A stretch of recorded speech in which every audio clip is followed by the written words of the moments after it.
औरत को गाली देने वाला मर्द मर्द नहीं होता, बल्कि औरत की इज्जत करने वाला मर्द और उसके हक के लिए सारी दुनिया से लड़ने वाला मर्द असली मर्द होता है। बात कड़वी है मगर उतना ही सच है। क्या मैंने सही कहा? कमेंट में जरूर बताएं। एक औरत की जिंदगी स्वर्ग से नर्क तब बन जाती है जब उसके जीवन साथी का हाथ साथ देने के बजाय उसके गालों तक पहुंच जाती है। तो एक मर्द बहादुर नहीं होता, बल्कि एक औरत बहादुर होती है जो एक मर्द को जन्म देती है, लेकिन फिर भी वो झुक जाती है, कभी मोहब्बत निभाने के लिए तो कभी रिश्ते बचाने के लिए। क्या मैंने सही कहा? कमेंट में जरूर बताएं। जो मर्द ये कहता है ना कि औरत बहुत शक्की होती है, मैं उन मर्दों को समझाना चाहती हूँ कि औरत जो होती है ना, वो अपने मनपसंद पुरुष को छूकर गुजरने वाली हवा की भी दुश्मन होती है। वो औरत कभी नहीं बर्दाश्त कर सकती कि उसके मनपसंद पुरुष को कोई छू ले या उसके तरफ नजर उठाकर कोई देख ले। क्या मैंने सही कहा? कमेंट में जरूर बताएं। औरत को कभी भी अपने मनपसंद मर्द को छोड़कर पछताना नहीं पड़ता, बल्कि पछताते तो हमेशा मर्द है। औरत तब तक रिश्ता बचाना जानती है जब तक वो अंदर से टूट न जाए, और औरत कभी भी मर्द को नहीं ढूंढती, बल्कि मर्द ही हमेशा ढूंढते हैं औरत को। बात कड़वी है मगर उतना ही सच है। एक औरत ही होती है जो ससुराल में घर के सारे काम भी करती है और सब किसी का ताने भी सुनती है, और एक मर्द को उसके ससुराल में कोई कुछ बोल दे तो वो ससुराल जाना ही छोड़ देता है। बात थोड़ी कड़वी है मगर उतना ही सच है। क्या मैंने सही कहा?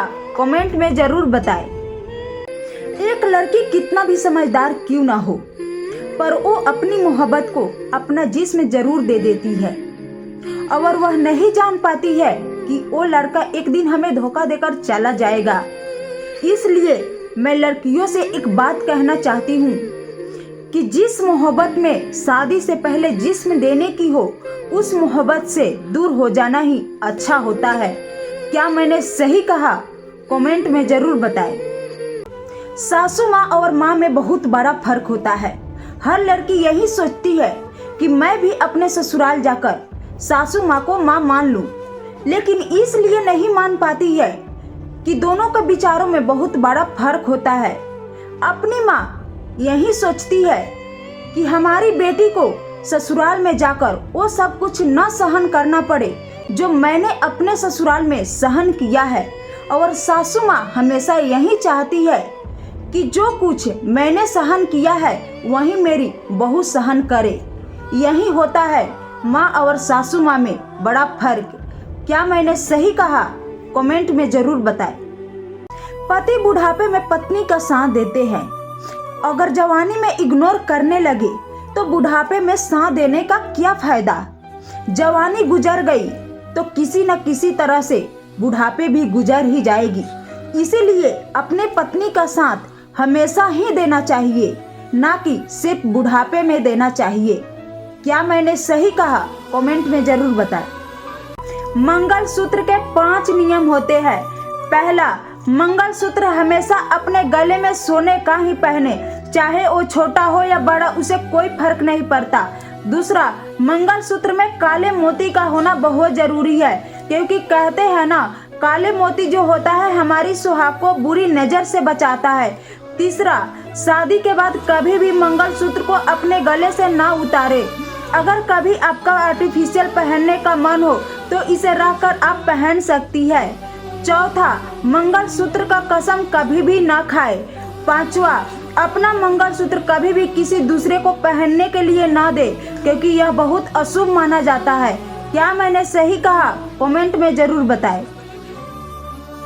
जो पति अपने पत्नी की दिल दुखाकर उसे मनाने के बजाय उसे रोता छोड़कर ऑफिस चला जाता है, उनसे हम यही कहना चाहते हैं कि वक्त रहते अपने पत्नी को मना लिया करो।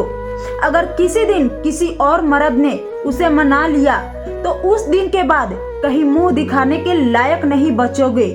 बात कड़वी है मगर उतना ही सच है। क्या मैंने सही कहा? कमेंट में जरूर बताएं।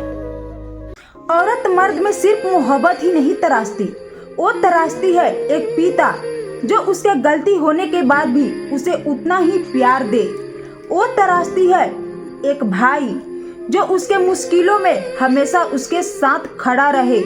वो तराशती है एक दोस्त जिसके कंधे पर सर रखकर वो रो सके। वो तराशती है एक पति जो उसे उसको होने का एहसास दिला सके। क्या मैंने सही कहा?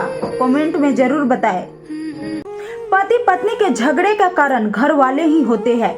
जब पति पत्नी का दिल मिलता है तो सबसे ज्यादा घर वाले ही जलते हैं, और जब तक उनके बीच गलत फैमिलियों का दीवार खड़े नहीं कर देते तब तक शांति से नहीं बैठते। बात कड़वी है मगर उतना ही सच है। क्या मैंने सही कहा? कमेंट में जरूर बताएं। पति की कौन सी बातें पत्नी के दिल को छलनी कर देता है? नंबर 1, जब पत्नी की 4 लोगों के बीच में बुराई की जाती है और पत्नी की कमियां बताकर उसे भला बुरा कहा जाता है। दूसरा, पत्नी को अकेला छोड़कर दोस्तों के साथ अकेले घूमने चले जाना और पत्नी को बिल्कुल भी वक्त न देना।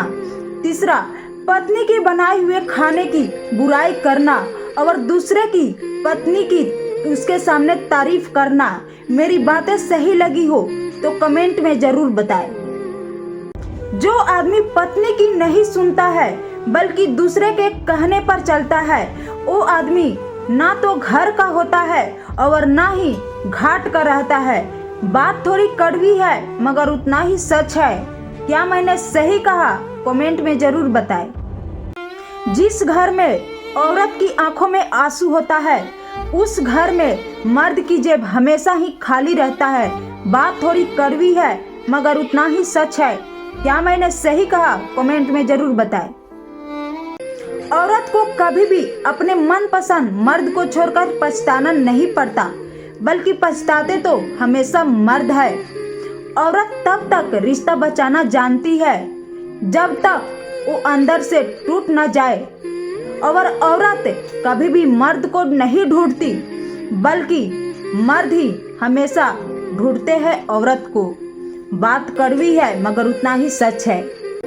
किसी को अपने सुंदरता पर नाज है तो किसी को अपने पैसों पर नाज है, लेकिन मुझे तो अपने हम सफर पर नाज है जो मुझे खुद से भी ज्यादा चाहता है। क्या फर्क पड़ता है कि हम किसी के दिल में नहीं धड़कते, लेकिन आंखों में तो बहुत लोगों को खटकते हैं।